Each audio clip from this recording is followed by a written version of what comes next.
सोचो एक पल के लिए, तुम सुबह उठे, नहाया, चाय पी, ऑफिस गए, 9 से 6 काम किया, थके हुए घर आए, खाना खाया, सो गए, और यह सिलसिला कल भी होगा, परसों भी होगा, अगले 30 साल भी यही होगा।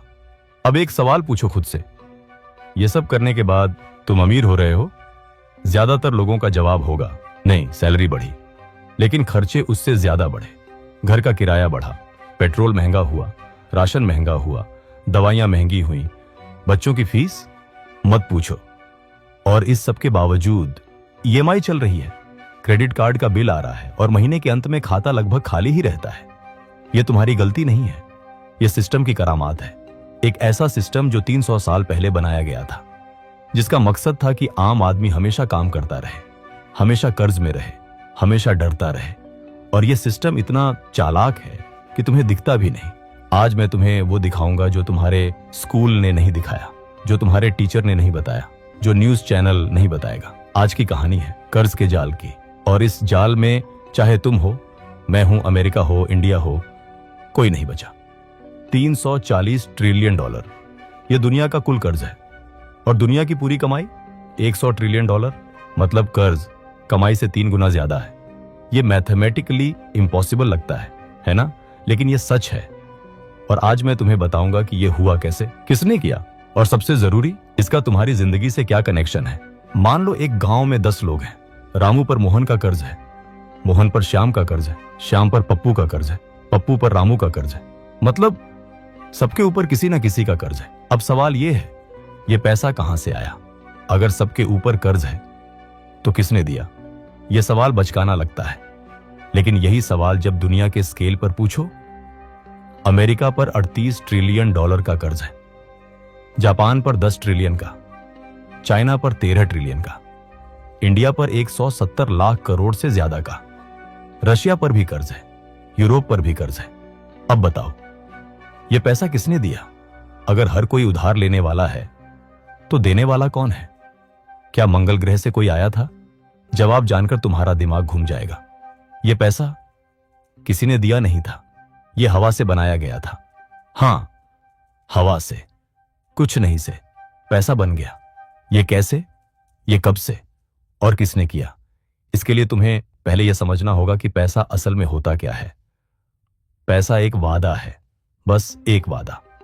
तुम्हारे पर्स में जो 500 का नोट है, उस पर लिखा है कि रिजर्व बैंक ऑफ इंडिया इस नोट को लेने वाले को 500 रुपए की गारंटी देता है।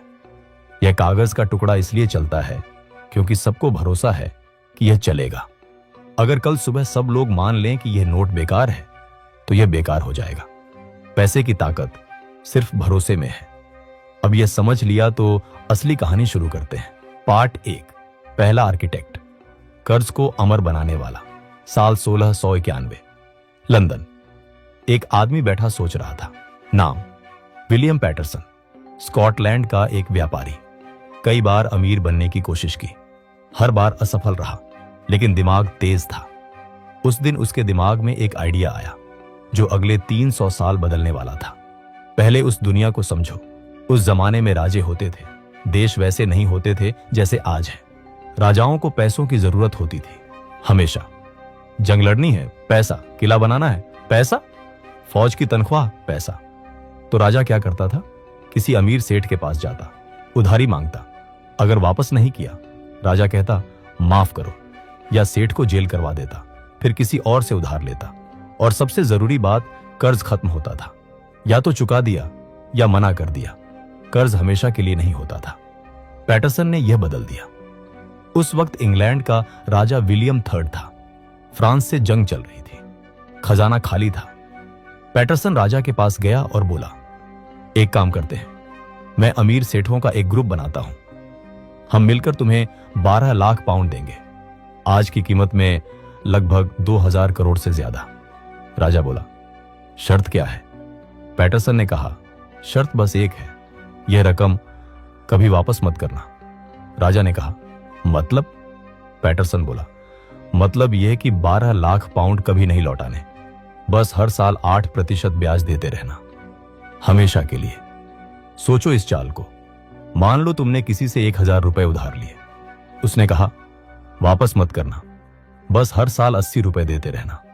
तुम्हारे मरने के बाद तुम्हारा बेटा दे, उसके बाद उसका बेटा दे, और यह सिलसिला कभी खत्म ना हो। अब तुम पूछोगे सेठ ये क्यों मानेंगे? यहां पैटरसन की असली चाल है। उसने कहा सेठ अपना पैसा राजा को डायरेक्ट नहीं देंगे, पहले एक नई संस्था बनेगी, नाम होगा बैंक ऑफ इंग्लैंड, दुनिया का पहला सेंट्रल बैंक, और ब्याज की गारंटी राजा नहीं पूरी पार्लियामेंट देगी। पार्लियामेंट यह ब्याज कहां से देगी? टैक्स से। जब तक इंग्लैंड में लोग हैं और टैक्स भरते हैं, ब्याज आता रहेगा। राजा मरे या जिए, सरकार बदले या ना बदले। 1694 में यह स्कीम पास हो गई और इंसानी इतिहास में पहली बार कर्ज परमानेंट हो गया, हमेशा के लिए। लेकिन यहां एक और चीज हुई। बैंक ऑफ इंग्लैंड को एक और ताकत मिली, कागज के नोट छापने की।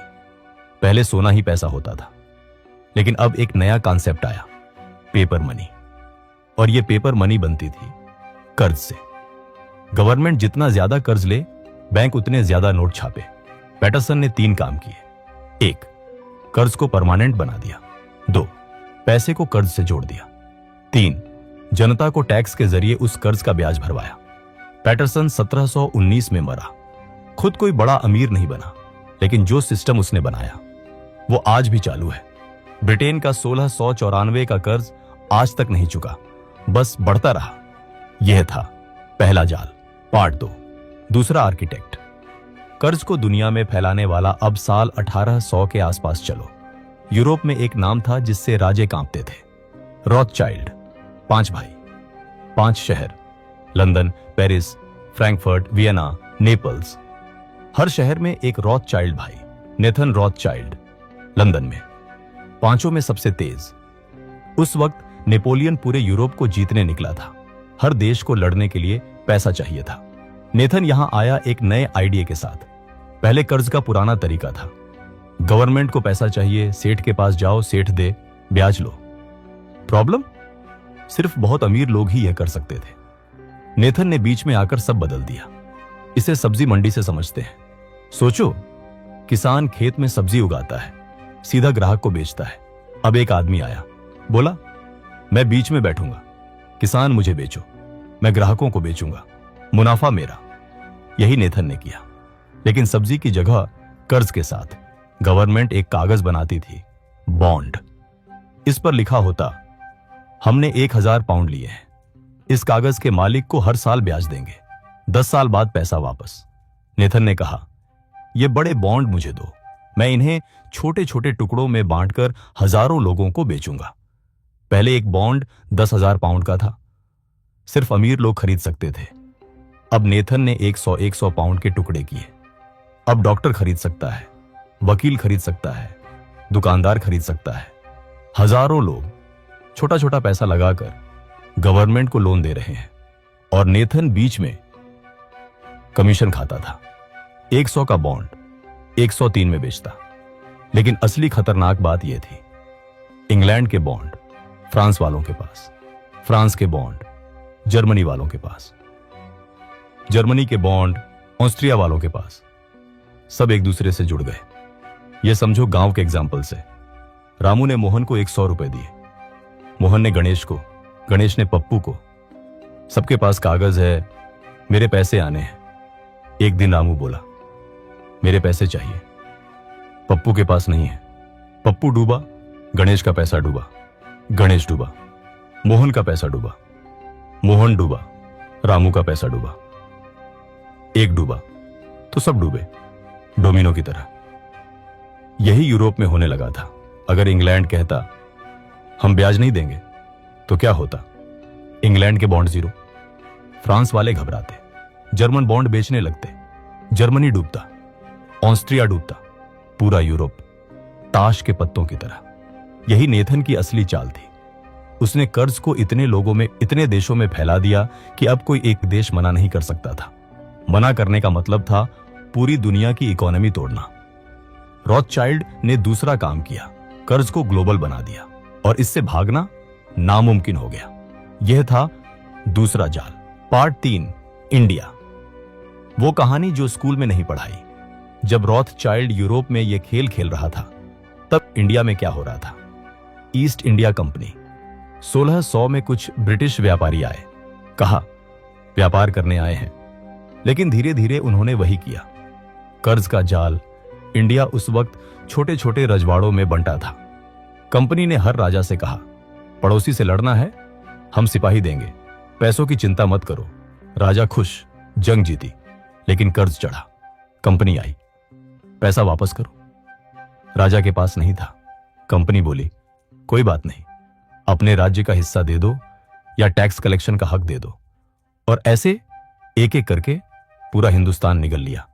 हर रेलवे जो बनी, खर्चा इंडिया के टैक्स से, मुनाफा ब्रिटिश कंपनियों का। वो रेलवेज इंडियंस के लिए नहीं थी, खेतों से बंदरगाह तक माल ले जाने के लिए थी।